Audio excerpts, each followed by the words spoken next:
Maraming salamat po, kuya. Ito po ay gagamitin ko po ito.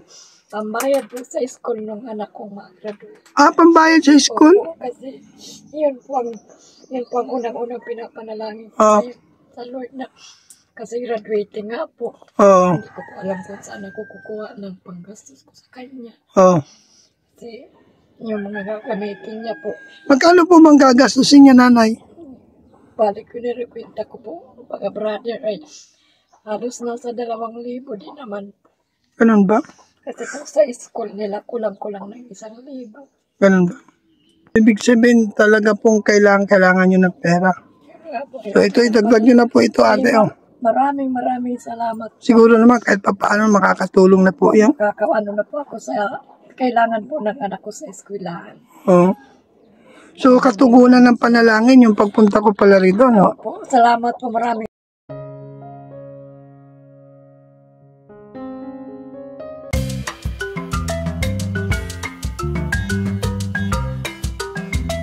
Mga kalingap, bumili ako ng bigas, noodles, and sardinas. Yan, bili rin tayo sardinas para po sa ating ayudahan.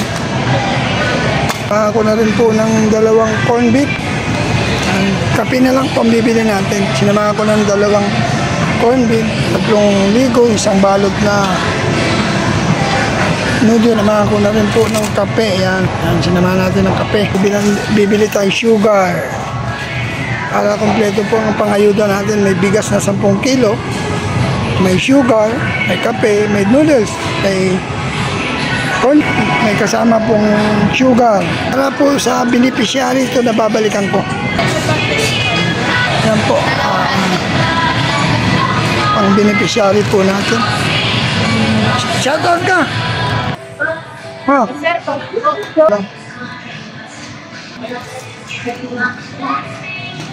Lingap, ako po'y muling babalik kay Alma, yung pong nanay na namatayan ng asawa at may 3 anak. At ngayon nabalitaan ko po, kaya gusto ko pong bisitahin at ayudahan po. May dala po akong bigas, yan.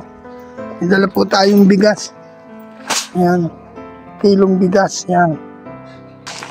Siyempre po, meron din po tayong dalang groceries. So tara po, samahan niyo ako para bisitahin. Lang. Nakagaya ka na ba? Po, yung mga kalingap, ito po yung bahay ni Alma, yung pong scout natin.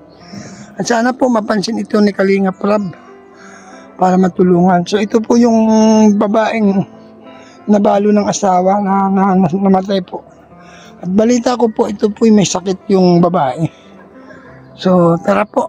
Tao po! Hapon po. Kumusta po kayo? Po, ano pa lang po. Kakagaling sa sakit? Sa church. Church. Akala ko sa sakit. Po, galing po kami sa church.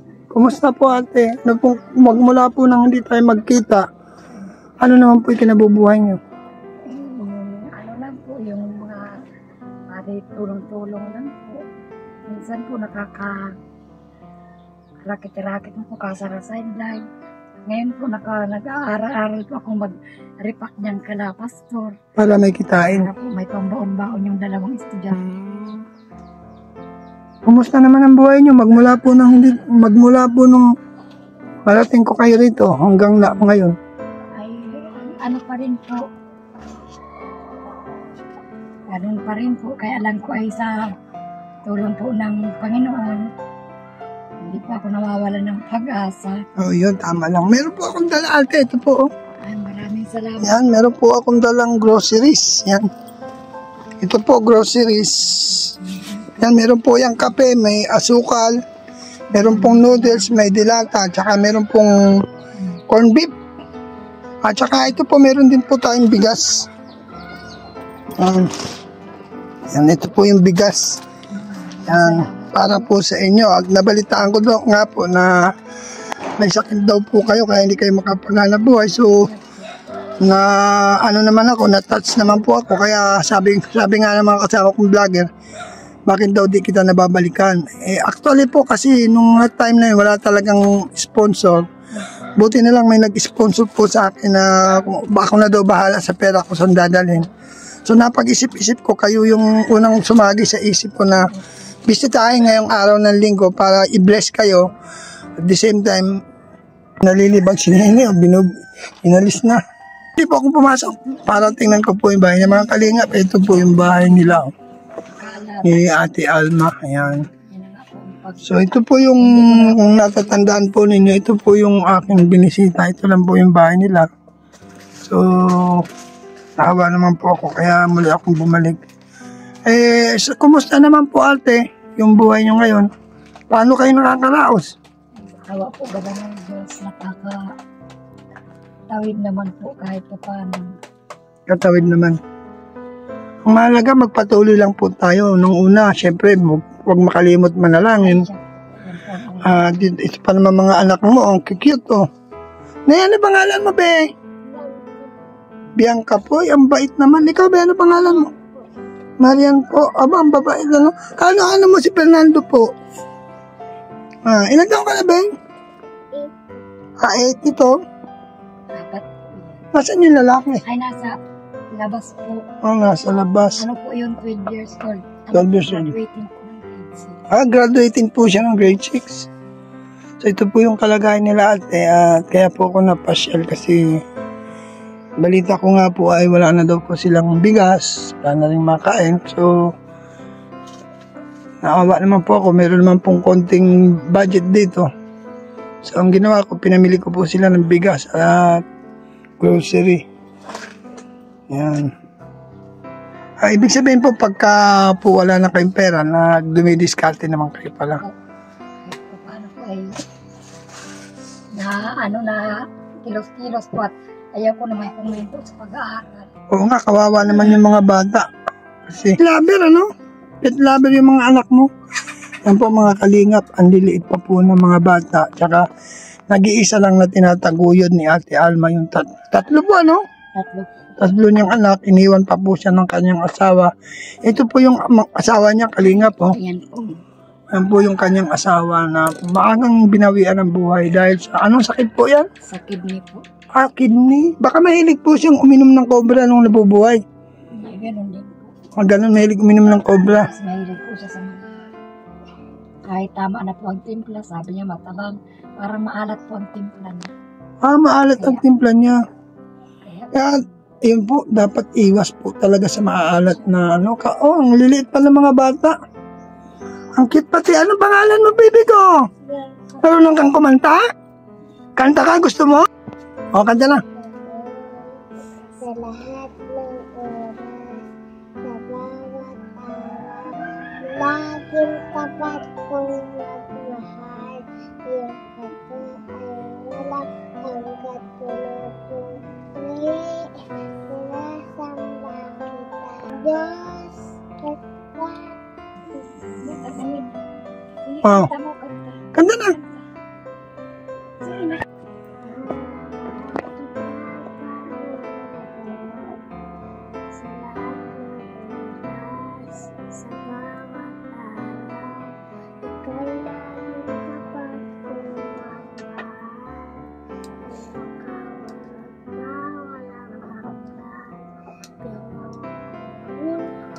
Sinasamba kita, Diyos,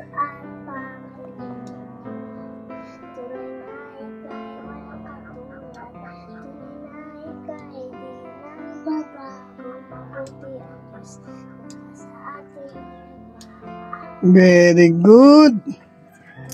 Galing mo pala ko. Ito. Hati kayo ha. Salamat po. Yan. Hati na lang kayo. Pambaon nyo ha. Hayaan mo, malay mo, no? Malay mo, in God's timing, God's will, makabalik tayo dito. Makita yung kalagayan ng bahay nyo. Malay nyo, may mga awa. Gawin lang po natin lagi pong manalangin. Tama po yan, ate. Yung nga po lagi kong pinagdadasal na yung nga po is ikaw yung hindi naman po kita nakalimutan nun. Lagi po kitang sinasama sa panalangin. Praise the Lord, salamat po. Iligtas kayo, ingatan kayo. Sana marami kayong matulungan na kagaya namin. Bakit po kayo napapayak, ate? Naalala ko lang po kasi ngayon nakaraan ko baga. Oo. kahirapan. Ay alam ko naman po, hindi lang po kami ang naghihirap, marami. Oo. Kaya naunawaan ko naman po na hindi kayo Nakabalik. May pumunta po dito vlogger sa inyo, di ba? Yung ano po. Si Pure Health. Po. Yun nga po, nagtanong. Yun nga po, kung may nagpunta dito, sabi ko nga po, ikaw nakapunta ka po. Po, mga kalingap, sa sobra pong kagalakan ni Ate Alma, napaluha po siya dahil sa hindi niya ini-expect na muli po tayong babalik dito. Actually po ako noon, kung pa po balak bumalik mga kalingap, nagkataon lang po na syempre po, alam nyo naman, mahina yung views natin, wala naman po tayong revenue malaki. Buti na lang po, mayroon pong nag-sponsor, Ate Marlusa, yan, Binage, syempre po, kasama na rin po siya sa Ate Karaigpe. So, nakabalik po tayo para po pagpalain. Tama-tama, nananalangin daw po sa kanilang umaga dahil wala na daw po siyang budget, wala nang bigas, wala nang ulam. Sakto naman yung panalangin niya na ipinaisip ng Panginoon sa atin na balikan ko siya. Tama naman po pala yung dasal ko. Kanina sabi ko, Lord, ipuin mo po yung vlogger na nakaano sa amin. Na sabi po ay babalik sana. Sabi ko, Lord, sana po muli kaming matulungan. Alam niyo naman po na ikaw lang po ang sandigan ko. Oo. Sabi ko, Lord, sana bago pa na po maubos ang pagkain namin. Sana po may maisunod po kami. Thank you, God. At sinagot niyo po agad ang panalangin. Ganun po pala talaga, ate. Pagka po galing sa puso. Tiwala po ko sa Panginoon. Kasi yan po ang nagpagaling sa akin. Amen. Alam niyo po, mabuti po ang Diyos kasi kapag nanalangin po tayo mula sa puso po natin, hindi ka po bibigayin ng Diyos. Pangalawa, kapag kayo po ay nagpapagamit sa kanyang ubasan, wala pong lingkod ng Diyos na nagutom. At ako pinaniniwala na God will provide sa inyong pangangailangan. Natouch nga po ako sa inyo, would you imagine na hindi ko ini-expect na nag-iintay po kayo. Siguro tinugom din ng Diyos yung panalangin mo na ako'y makabalik dahil meron akong pang-ayuda. Siya, na-touch po ako kasi naiyak po talaga kayo. Hindi nyo niisip na makakabalik ako. Kasi po, napatunayan ko na po yan sa buhay ko na lahat pong ipinanalangin ko sa Panginoon, talagang sinasagot niya.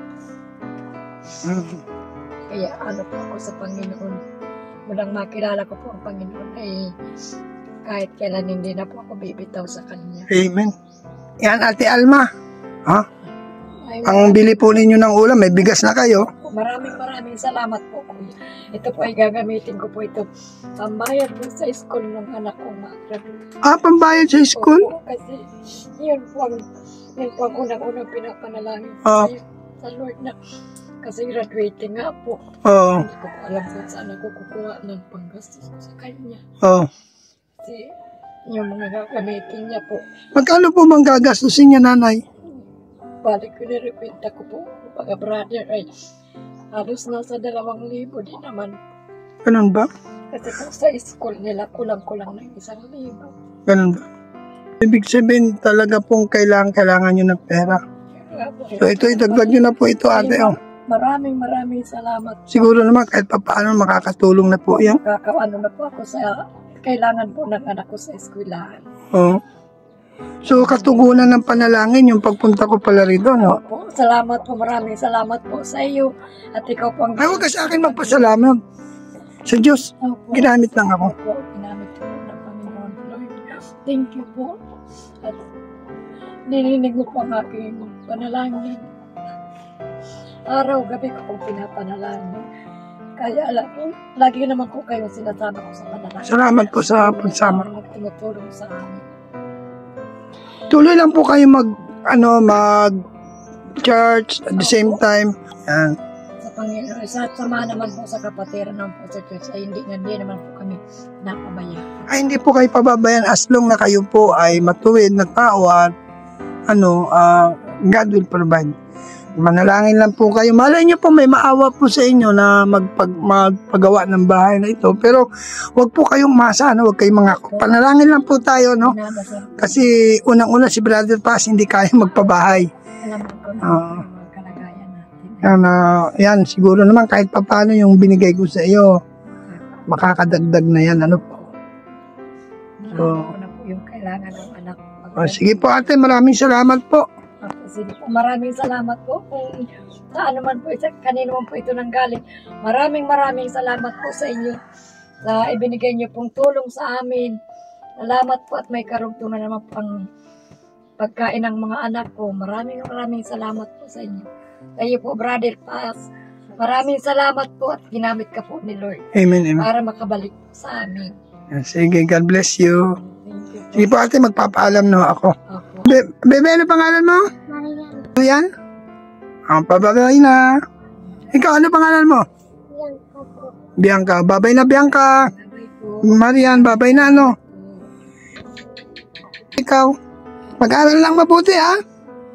Pray lang kayo, malay nyo, may gamitin ang Diyos na muli ako makabalik sa bahay na ito para i-bless kayo ng pambaon o either na hindi natin masasabi. Alam nyo, yung hindi nakikita ng ating mata, hindi narinig ng ating tenga, pinapangyari ng Diyos yan. Salamat po sa inyo at ayan, pauwi na po tayo. Salamat kay Ate Merlusa sa pamamagitan niya. Tita Binils. Yan, Karaig Pe. Yan po yung mga sponsor po na naging daan bakit po tayo nakapag-ayuda. Siyempre, shoutout po. Tita London, Kamanang Sbarit TV, Hans.Care, Armagalo Mix Vlog. Salamat sa mga hindi nag-skip ng ad, sa mga nag-like, nag-share, mabuhay po kayo. Support po natin Bal Santos Matubang at Enda Vlog Kalingap Lab. Huwag po natin kalimutan siyempre po ang inyong lingkod, Brother Paz. At si Mrs. Paz. Bye-bye po. God bless you. Next vlog. Jesus loves you all. Bye-bye. God bless.